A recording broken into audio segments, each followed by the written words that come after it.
বাংলাদেশ থেকে আসবেন বা রিয়াদ থেকে আসবেন, মিকাত ক্রস করে যদি আপনারা এহরাম বাঁধেন বা নিয়ত করেন, এই দম না দিলে কিন্তু ওমরা সহি হবে না। 1 টাকা চাইছে, 1 রিয়াল, আমরা তাকে 5 রিয়াল দিয়েছি, যেহেতু আমাদের বাংলাদেশি ভাই ভালো থাকলে উনি ভালো থাকবে। পাচ্ছেন এটির দাম প্রায় 1 লাখ টাকা। আমায় কেরামগণের সাথে কথা বলেছি, আমরা ছাগল কিনছি দমের জন্য। হরেনকে তরফ আর কত বড় ফিজ ভাইয়ের জন্য এই ছাগলটা নেওয়া হইলো 2 लाख का सामान लेके फिर 5 रुपए के लिए भाई छोटा दिल कर लेते हैं। उधर भी तो यूरोपे চাইলেই কিন্তু আপনি যেখানে সেখানে পশু জবাই করতে পারবেন না। এখন এখানে হচ্ছে পশু জবাইয়ের পরে ডক্টরে চেক করে আর কি, ঠিক আছে। মাংস চাই, এরা হচ্ছে মাংসগুলো বিক্রি করে দেয়, এরা নিজেরা খায় না। আসসালামু আলাইকুম বন্ধুরা, এই মুহূর্তে আমি রয়েছি মক্কা শহর থেকে বেশ কিছুটা দূরে অলিউলা গানাম মার্কেটে। আর এখান থেকেই ফিজ ভাইয়ের জন্য আজকে হচ্ছে দমের ছাগল কিনবো আমরা। এখানে কিন্তু ছাগল, ভেড়া, দুম্বা সব কিছু আছে, আমরা এখান থেকে কিনবো। আর আমিও দম দিব, ছাগল কিনে নিয়ে যাবো। আজকে এসেছি আমি আমার দম দেওয়ার জন্য। আমি ওমরা করেছি, বাট আমার ওমরা সহি হয়নি। অনেক উলামায়ে কেরামগণের সাথে কথা বলেছি। আমি অ্যাকচুয়ালি এসেছিলাম হচ্ছে রিয়াদ থেকে, আর ফিজ ভাই আসছে হচ্ছে বাংলাদেশ থেকে। ফিজ ভাই জেদ্দার যে মিকাত ছিল সেটা ক্রস করেছে। আমি তাইফের যে মিকাত ছিল সেখানে ইহরাম না বেঁধে, সেখান থেকে নিয়ত না করে আমি এসে আয়শা মসজিদ থেকে নিয়ত করেছিলাম, যার ফলে আমার ওমরাটা সহি হয়নি। এখন আমাকে দম দিতে হবে। দম মানে হচ্ছে এখানে একটা কোরবানি করতে হবে, ছাগল বা দুম্বা যে কোনো পশু হইতে পারে। সেটাই এখন আমি এই হাট থেকে কিনবো এবং এখানেই দম দিব। দম দেওয়া বলতে আমি এখান থেকে কাটিং করে নিয়ে গরিব মিসকিন যারা অসহায় দরিদ্র আছে তাদের মাঝে বিতরণ করব। এতে করে ইনশাল্লাহ আমি আশা করি আমার মহান রাব্বুল আলামিন আমার ওমরাকে কবুল ও মঞ্জুর করে নেবেন। আর এই মুহূর্তে আমরা যাচ্ছি, এখানে একটু আগে কিছুক্ষণ আগে ফিজ ভাইয়ের জন্য ছাগল কিনেছি, সেখান থেকে এবার আমি দেখে পছন্দ করে এখান থেকেও আরেকটা ছাগল কেনার চেষ্টা করব। আর এখানে কিন্তু খাসির দাম, দুম্বার দাম জাত ভেদে ভিন্ন ভিন্ন হয়। আমরা এখান থেকে বকরি কিনছি, মানে একটু কম প্রাইসের মধ্যে দেখে শুনেই নেওয়ার চেষ্টা করতেছি। সুস্থ সবল যেটা দেখতে ভালো সেটাই নিচ্ছি। ভাবছিল যে আমরা যেটা নিচে এর আগে এটার মধ্যে ডাক্তার ভিজিট করে হ্যাঁ, এটাই কত শত ছাগল, ভেড়া, দুম্বা সবকিছুই আছে। বিশেষ করে ওইখানে নাজদি জাতের একটি ভেড়া রয়েছে, যেটার সাইজ অনেক বড়। মোটামুটি এটার দাম বললো 2600 রিয়াল বাংলা টাকায়, যেটা প্রাইস হয় হচ্ছে 85 থেকে 90 হাজার টাকা। তো এত বড়টা কিনবো না, আমরা ছোট দেখে একটা সুস্থ সবল, দেখতে সুন্দর সেরকম একটা ছাগল কিনে নেব। हरिन के तरह एक लाओ फिर, वो हरिन वाला एक चलो फिर अंदर।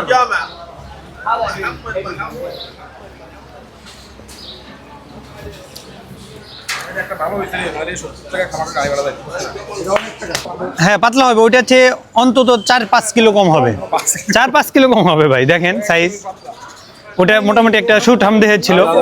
हाँ हादा मुश्किला, ये इनके पैर होते हैं। हाँ पैर होता है, जो हमारे है ना, इनके भी है। हाँ वो तो ठीक है। ये बराबर है कि कलर जो पसंद हो।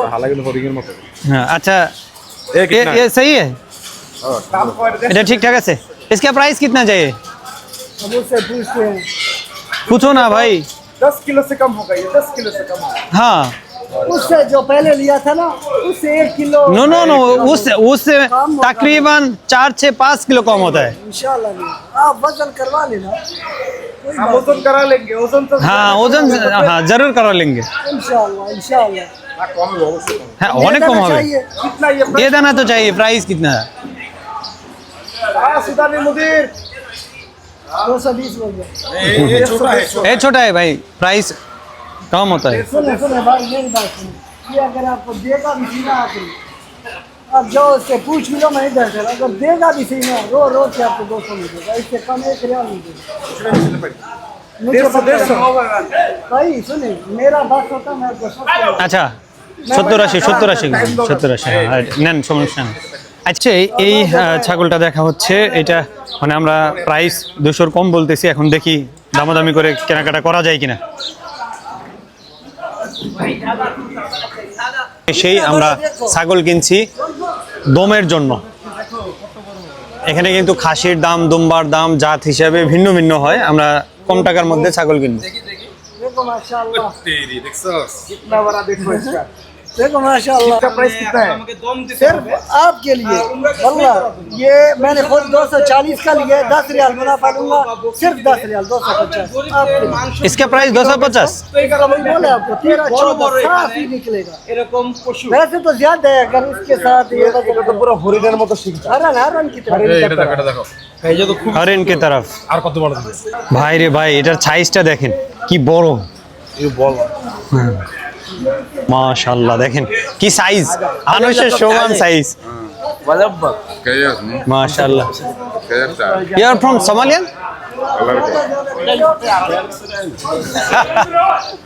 গোরার মতো এটার উপরে উঠে যাইতাছে। कौन से वाला वो आप बताओ।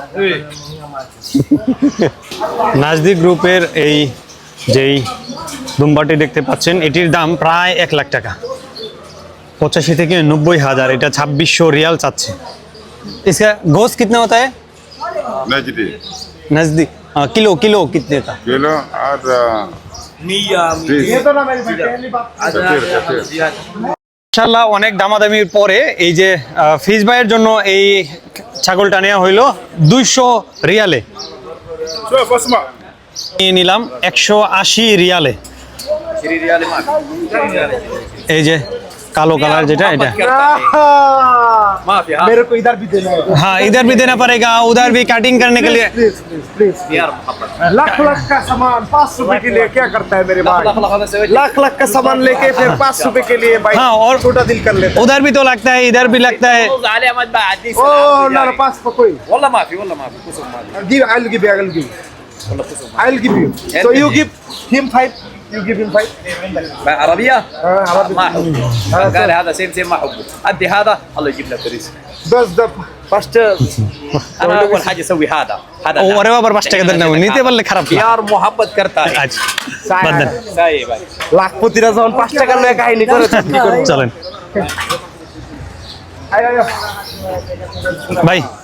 এরে কইলাম আচ্ছা হেরে হেরে এখানে দিবেন, হেরা ভালো করে জানে যে এখানকার মানুষেরা মাংস জমা করি হ্যাঁ, এরা খাইতে না। এই যে এই ছাগলটা নিলাম আমি আমার দম দেওয়ার জন্য। আমি যদিও পরে দিতে চাইছিলাম, যেহেতু আমরা হাটে আসছি, আবার আসতে হবে, আবার সবাইকে নিয়ে আসতে হবে, এটা এক ধরনের শিডিউল নিয়ে আর কি আমাদের গ্যাঞ্জাম লেগে যাবে, যার ফলে দ্রুত আমি আজকেই কিনে নিলাম।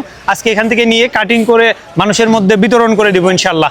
সবাই দোয়া করবেন আমাদের ওমরা যেন সহি শুদ্ধ হয়, আল্লাহ তাআলা যেন আমাদের ওমরা কবুল ও মঞ্জুর করে নেন, আমাদের জন্য দোয়া করবেন। আর আপনারাও যারা এখানে আসবেন, সৌদিতে আসবেন, ওমরা করতে আসবেন, তারা অবশ্যই এই ব্যাপারে লক্ষ্য রাখবেন যাতে আপনার কোনো ওয়াজিব ছুটে না যায়।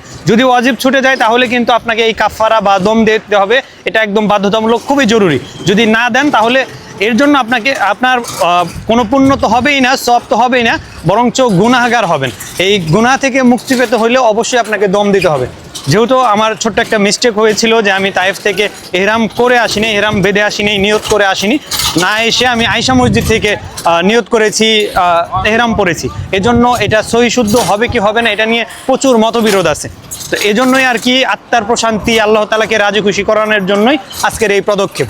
আপনারা অবশ্যই যারা এভাবে যদি ছোটোখাটো মিস্টেক হয়ে যায়, কারোর সাথে তর্ক বিতর্ক না করে, ইসলামের ক্ষেত্রে কোনো তর্ক বিতর্ক যুক্তিদার না করিয়ে আপনারা অবশ্যই চেষ্টা করবেন সহি শুদ্ধ যেন হয় সেটা করার।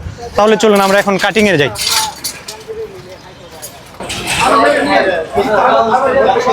সিরিয়াল কি ওকে। আমরা ছাগল কিনে নিয়ে এসে এখন আসছি কাটিং সেন্টারের কাউন্টারে। এই কাউন্টারে পেমেন্ট করতে হবে। একটা কাটিং করার জন্য, একটা ছাগল, দুম্বা বা যেটাই কাটিং করেন, দিতে হবে 40 রিয়াল একটা কাটিংয়ের জন্য। তারা এখান থেকে আপনাকে পলি, শুধুমাত্র পলি দিবে আর একটা টোকেন দিবে ওইখানে কাটিংয়ের সিরিয়াল হিসাবে। পলি লাগবে না? আচ্ছা 3 নম্বর রোড দে। হেরে 5 টাকা দিছি একটা।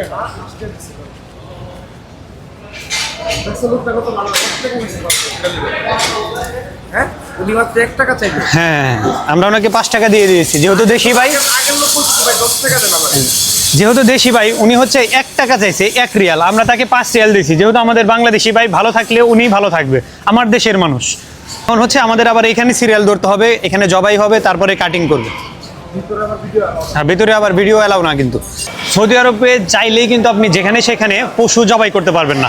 এখন নির্ধারিত বিভিন্ন এরিয়া রয়েছে হাটের পাশেই, যেখান থেকে পশু কিনবেন, যেটাই কিনেন সেটা জবাইয়ের জন্য আলাদা প্রসেসিং সেন্টার রয়েছে, যেখান থেকে আপনাকে কাটিং করে নিতে হবে একটা পেমেন্ট দিয়ে, মানে সরকারি ফি আছে, সেই ফি আপনাকে দিয়ে কাটিং করে নিতে হবে। যেখানে সেখানে আপনি ইচ্ছা হলো জবাই করবেন আর দূষিত করবেন পরিবেশ, সেটা হচ্ছে না। এখন আমরা হাটের পাশেই কাটিং সেন্টার থেকে কাটিং করে নিচ্ছি।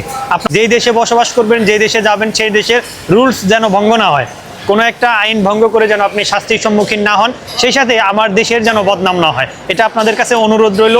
যে দেশে যান সব কিছুর ক্ষেত্রে রুলস মানার চেষ্টা করুন।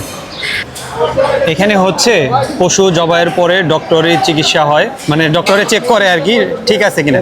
যদি ঠিক না থাকে তাহলে কিন্তু যে পশু বিক্রি করছে তার জরিমানা হবে।